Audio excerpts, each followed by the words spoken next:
Dear friends, dear colleagues, I'm very pleased to be back in Cairo. A long time ago, I was a long time since I came here. I wish to thank COLDA, of course, for the invitation, and I want to talk to you about the hepatitis D or Delta. The virus, remember, it's a defective virus, which is a chimera between B and Delta in blue, which depends, the Delta virus itself, on the HBsAg. Therefore, the epidemiology of B and Delta or D is the same. One major problem with Delta is that it's highly pathogenic. How does Delta transmit? Delta transmit, I call it Delta or hepatitis D, they're synonymous, of course, by now. Delta transmit by two modalities, either by co-infection with HPV or by superinfection on an HBsAg carrier. Now, all inocula have B, which have B Delta in blue, have also B. In co-infection, the individual naive to HPV is infected by the two viruses simultaneously. The limiting factor is B, which has to grow up with a in due times, with an incubation period typical of B, and then an acute hepatitis comes out. In co-infection, instead, the Delta component of the inocular containing B and Delta is immediately attracted by the pre-existing HBsAg carrier state, as you see in the bottom, and Delta can thrive immediately after 1 week, not after 10 days, getting to high level and persisting in time because the HBsAg carrier here persists over time. And of course, Delta is pathogenic, so it can transform, I'll show this to you later in another slide, transform the healthy chimpanzee carrier of the HBsAg into a sick carrier with a chronic Delta hepatitis. Now, one point that you have to note that, as I said here, the limiting factor for co-infection is the infectivity of the hepatitis B. We could transmit co-infection with this serum, Italian serum, diluted 1 to 1 million, because B lost infectivity after 1 million and could not support Delta. But, thank you, but when we go to the setting of co-infection, the HBsAg carrier attracts Delta, and so we could transmit in the chimps, when I was at NIH, the same serum that here was infectious at 10 to the 6, became infection at 10 to the 11, one with 11.0, you see how infectious this was, because Delta was attracting, HBsAg was attracting Delta, and Delta we found encapsulated in the hepatitis Bs surface of the recipient, not of the donor. This was AY, while the infectious serum was AD. In acute co-infection, the serological response, as you see here, is weak. It's weak and not lasting. So you cannot go for co-infections to determine the prevalence of the epidemiology of Delta, because there is no scar after co-infection. However, in superinfection, instead, the situation is different. The individual, the chimp, carrier of HBsAg superinfected with Delta, develops a chronic hepatitis and develops a high titer IgM anti-Delta, of IgG class in particular, which can persist over time and can be found in any random sample of the patients in the years to come.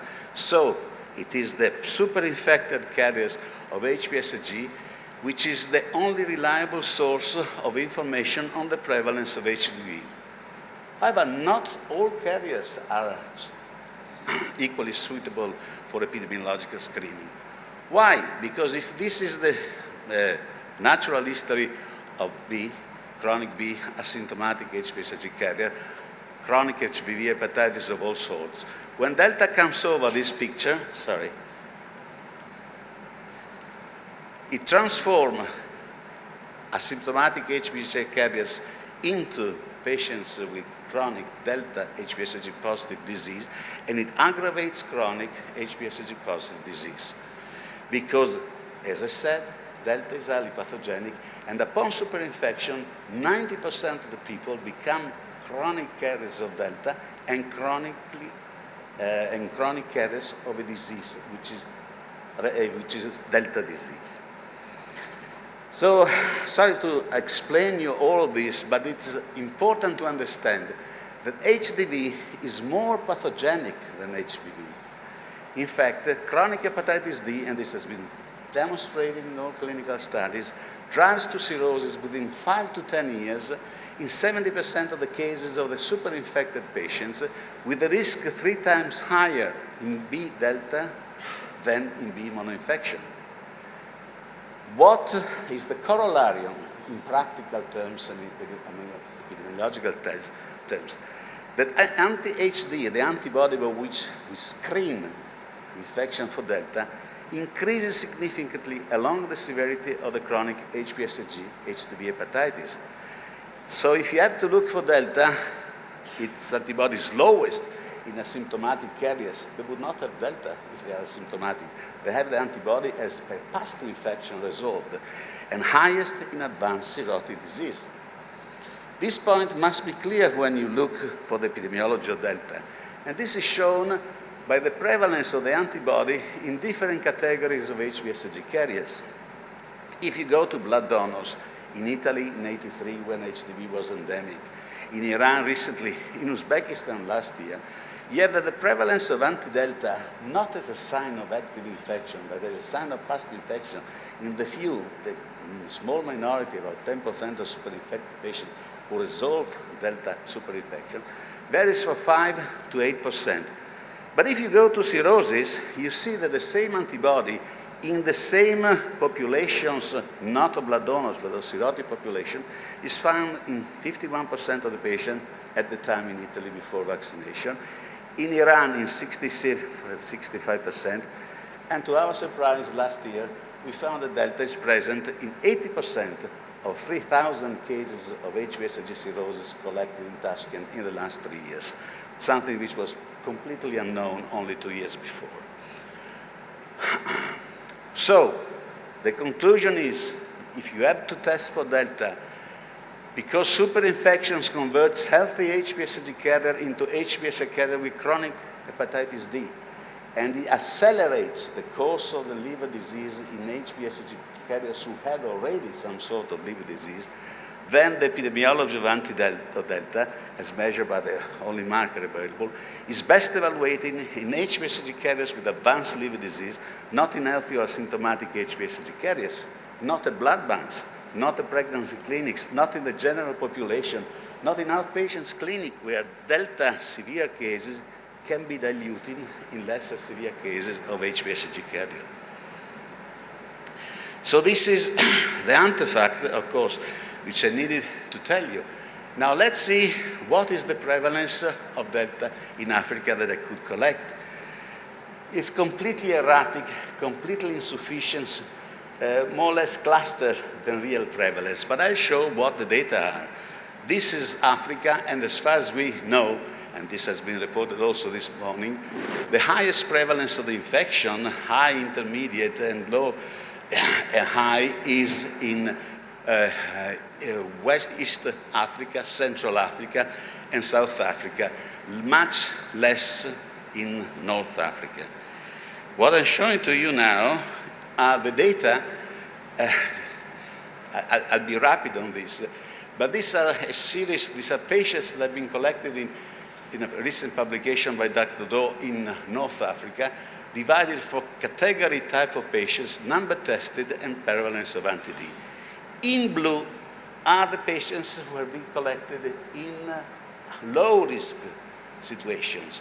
In red, the patients that have been collected in high-risk situations like chronic hepatitis. Now, if you see here, and there is, I discussed it yesterday with some colleague, in Egypt, in a series of 44 liver disease, there were only 9% positive into 110. But this year, Dr. Makouf, I understand in Upper Egypt, found 43%. In Tunisia, 21% in liver disease versus 3.2% in the general population. Low prevalence also in chronic hepatitis B, in the recent paper by El-Zouki, 2.5%.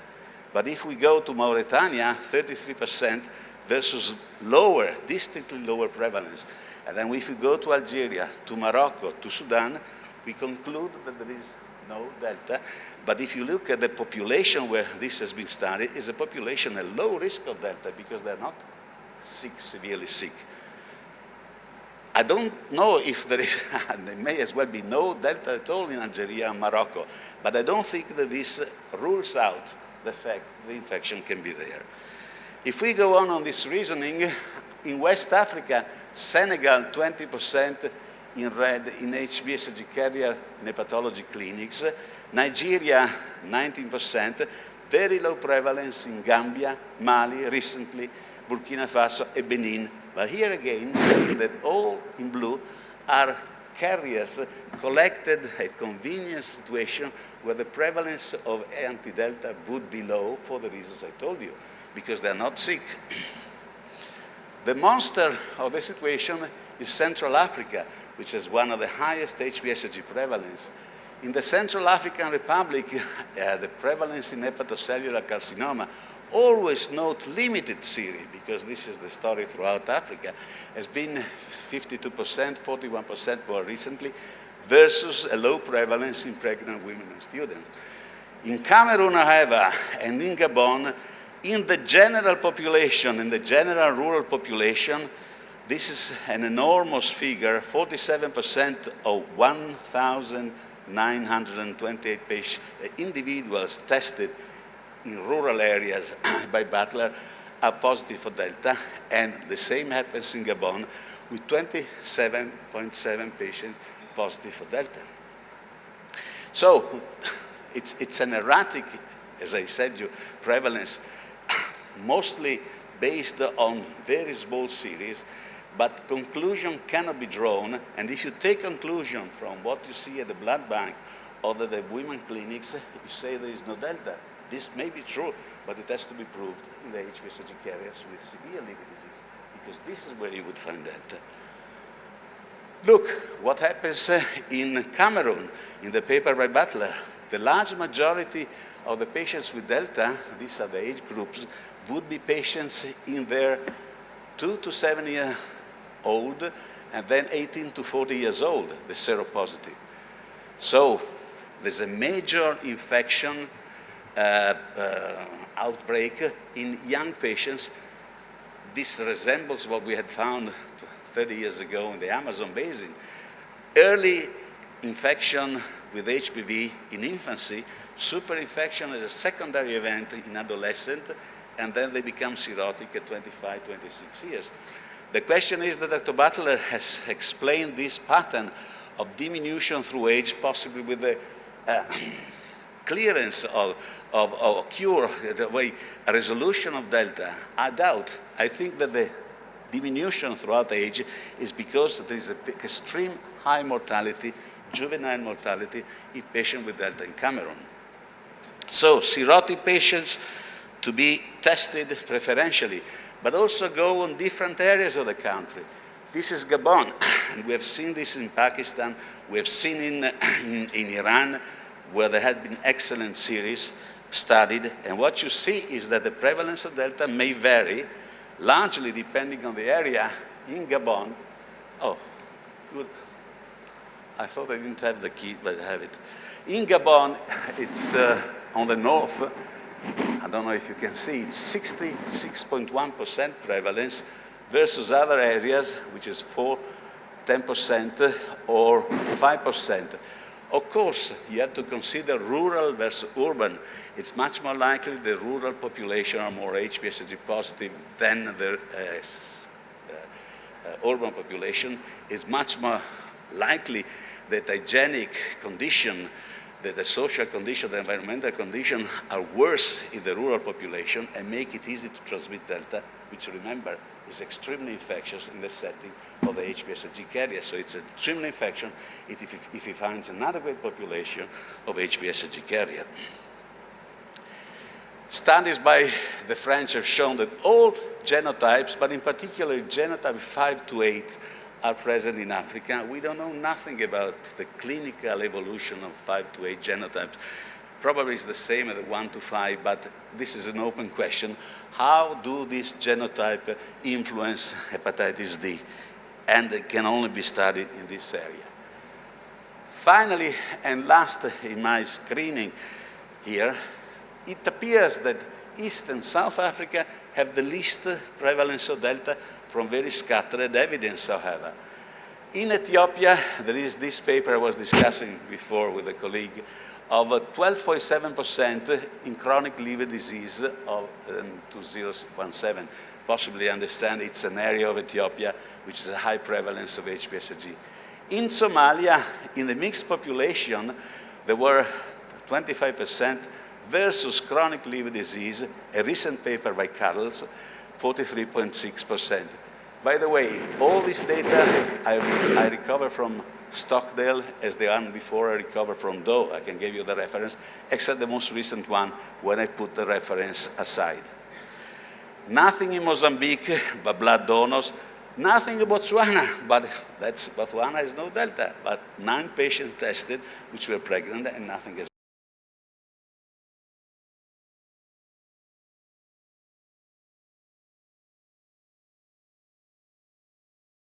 Prevalence of Delta varies, scattered in cluster, irregular, but is mainly determined by the fact if you look for patients with chronic liver disease in red, or if you patients collected in areas where there is no liver disease or minor liver disease, with exception of the general population of Cameroon and Gabon, where the percentage of the infection is endemic throughout at least rural areas. The paper by Doe, who has considered the population of anti-Delta positive in Africa, tell us that there are, it's his data, don't kill me, that there are 5.1% individuals in North Africa, or the whole of North Africa, with Delta infection, 4,000 in Egypt alone, and in liver disease, the prevalence, as I told you, is 3 to 4 times higher than in the general population. So again, confirmed on a wide scale the association with liver disease. In sub-Saharan Africa, the paper by Stockdale says that again, 8.4% of the population are Delta positive, equals to 7 million people, highest in Central Africa, lowest, as I said, in East and South Africa. This is the picture that I could retrieve, which is, as I said, fully erratic, fully initial, fully to be completed, but to be completed with method looking at the right populations, which means go for cirrhosis and in a given country go in different centers where the prevalence of HPSG and the environmental conditions may be different, like rural areas versus urban areas. So, epidemiological scenario widely heterogeneous, even across similar populations for close geographical areas. Prevalence highest in Central, lowest in East and South Asia for the scattered evidence with increased seropositivity among HPSG carriers with liver disease. And in conclusion, I believe that Delta, that's my personal belief, the other data, but it's an important cause of liver disease. Remember one thing to think about. The evidence we have is that virus has penetrated everywhere it was searched. So if it has penetrated because there is one case at the blood bank or 2 cases, there is an infectious agent. We can infect HPSG carriers at 1 to 10 to the 11th. So it would be easily transmitted if they are the right situation, in the right feature environmentally to go. And it's, to me, relatively unlikely that it's very limited, only at 2 to 3%. Need for systematic collected data, particular for East and South Africa, genotypes 5 and 4 to be studied. But how to assess the medical impact? I repeat and conclude, anti-Delta is by itself a diagnostic marker of pathogenic HCV infection. If you find Delta in a patient with liver disease, particularly with severe disease, you can be sure 98% that it's delta, whether there is not or B. You can treat B, eliminate, but you'll see that nothing happens. Confirmative HCV RNA would be desirable, of course, but it's out of reach for most populations in Africa. But it's not needed, because you have liver disease, anti-delta positive in high titer. All studies have shown an almost 100% consistency between HCV RNA in serum and anti-delta. So you can carry on with that. Surveys for delta are most reliable on a denominator of HPSG cirrhosis. I repeat it, in multiple clinical centers, because you have consistent geographic difference as shown in Pakistan, as shown in Iran by extensive study.